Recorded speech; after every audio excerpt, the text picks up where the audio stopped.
It's a strong close to the trading week here in India, and that's despite quite a lot of uncertainty emanating from the US, with the debt ceiling issue still not resolved.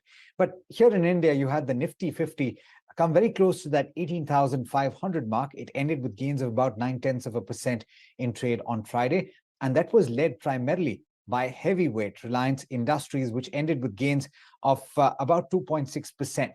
Now, there were quite a few in the way of gainers, 44 out of the 50 stocks on the Nifty 50 gaining ground.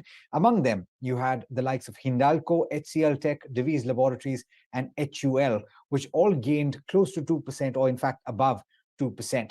Not too much to speak of from the losers. And in fact, like I mentioned, there was only just 6 of them. The sectoral picture then, at the end of the week, you had IT that was the biggest gainer. Metals and pharma also gained ground. Banks didn't participate too much among the top gainers, but the Nifty Bank still ended up with gains of about 0.7%. The PSU banking index was also higher by over 1% at the end of the week.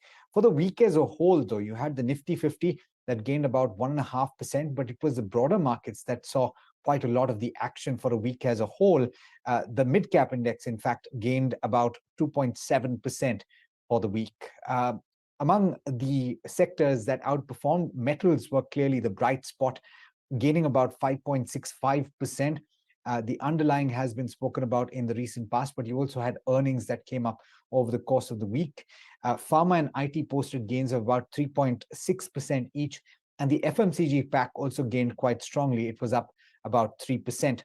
If anything, the bank Nifty was a key underperformer, relatively speaking. It ended the week flat.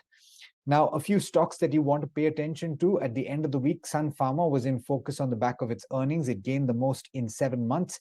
You also had Z Entertainment that was higher at the end of the week after the NCLAT set aside an order that required the reconsideration of the merger with Sony. On the losing side, you had Page Industries that was a significant underperformer. It hit a 19-month low, but then subsequently recovered after both its PAT and revenue was below estimates for the fourth quarter.